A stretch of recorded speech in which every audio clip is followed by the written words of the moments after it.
How to let go of the anger in your heart. A woman in her 70s hasn't spoken to her daughter in over 20 years. Not because her daughter did something unforgivable, not because she doesn't love her, but because, deep inside, the pain never healed. Have you ever seen something like this? A broken relationship, a bitter memory, a hurtful word lingering in the heart for years and years. The one who caused it may have forgotten, but the one carrying it is still you. In this video, we'll gently reflect on one question: why do we hold on to resentment, and is it time to let go? 1. What is resentment, and why do older people hold it longer? Resentment is an unhealed wound in the heart.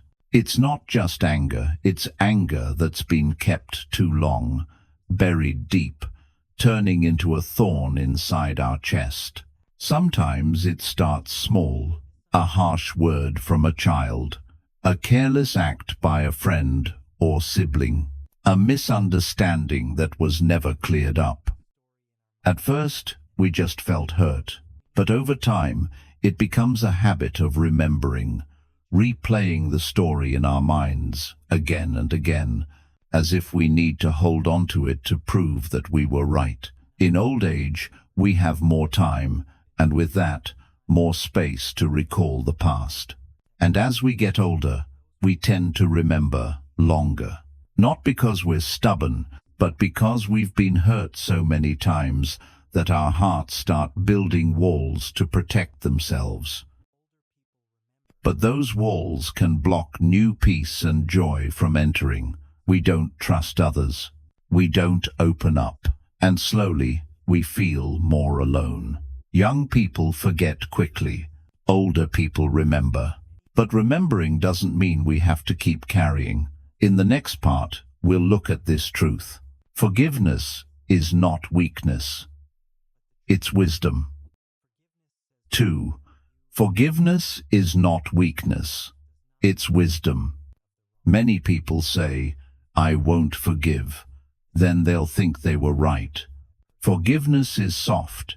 It means letting people off the hook. But the truth is, forgiveness says more about you than it does about them. Forgiveness does not mean approving of the wrong.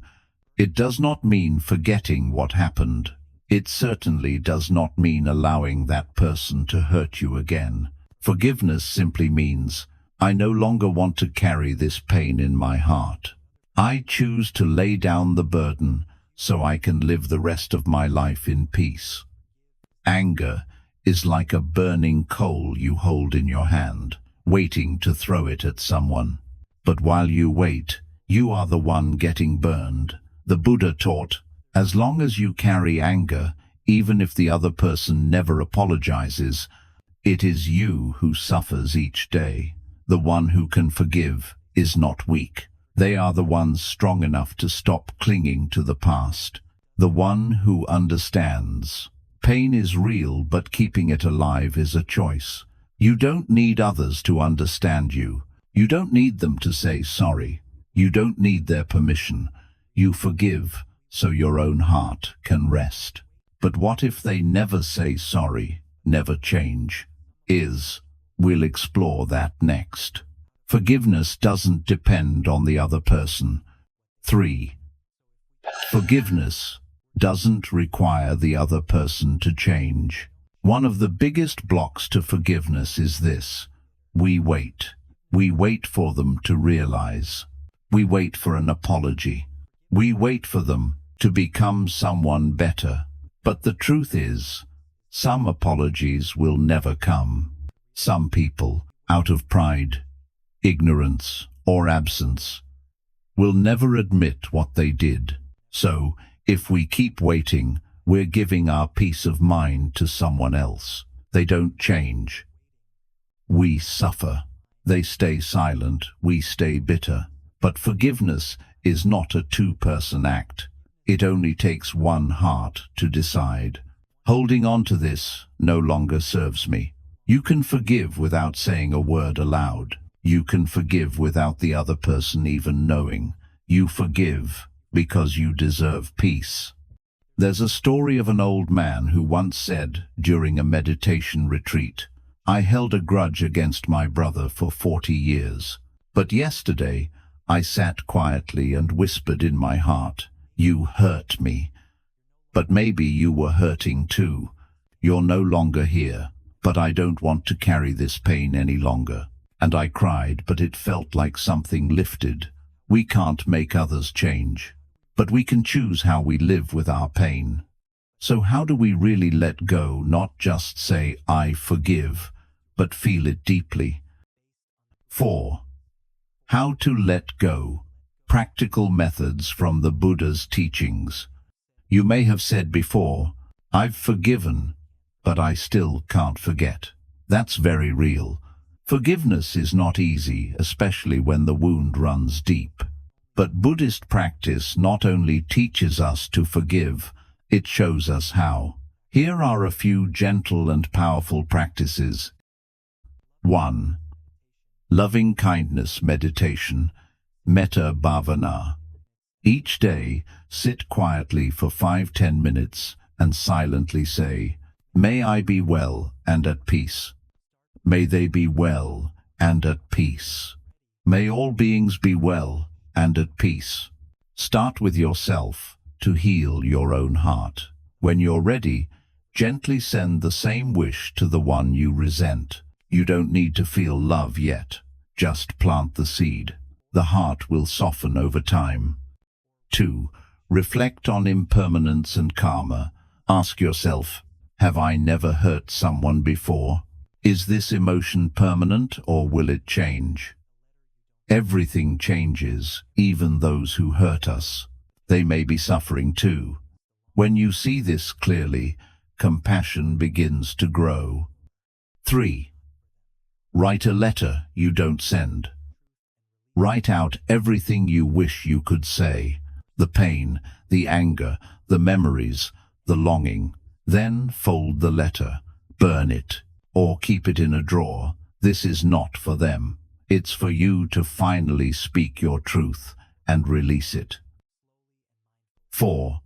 Bow to the Buddha or silently chant Buddho to calm the mind. Whenever anger rises or a painful memory returns, pause. Silently say, Buddho, Buddho. Inhale deeply. Exhale slowly, or bow 3 times, slowly and mindfully. Each bow is a gesture of surrender, not to the other person, but to your own healing. Forgiveness is a journey, not a race. You don't need to rush. You just need to begin sincerely, step by step. Each time the memory returns, let the grip loosen just a little. And when you do this, what happens inside the heart? 5. The results of forgiveness. Peace and longevity. Have you noticed? People who hold on to anger get tired more easily. Their hearts beat faster. Their breath shortens. Their sleep is restless. Their minds never feel at ease. But when you forgive, truly forgive, you feel deeper sleep, softer breath, a natural smile returning. Modern science agrees. Those who can forgive experience less stress, more stable blood pressure, and longer life. But beyond the physical, forgiveness opens a whole new inner world. You no longer cry because you're in pain. You cry because finally you're free. Forgiveness may even open the door to reconnect with loved ones. They may never return. They may never apologize. But once your heart has let go, you are no longer chained. And most importantly, forgiveness prepares you for the end of life. When resentment is gone, there's nothing to regret, nothing to hold you back, nothing to disturb your final breath. Resentment is fire. If you keep holding it, you burn yourself. Again and again. Forgiveness may not change the past, but it changes your future starting now. And whether you are 60, 70, or 90 years old, it is not too late to forgive and not too late to live your remaining days in peace. If this video touched your heart, please click like, subscribe to the channel, and share it with someone you care about, because somewhere out there, someone else may also be carrying something they're ready to let go of.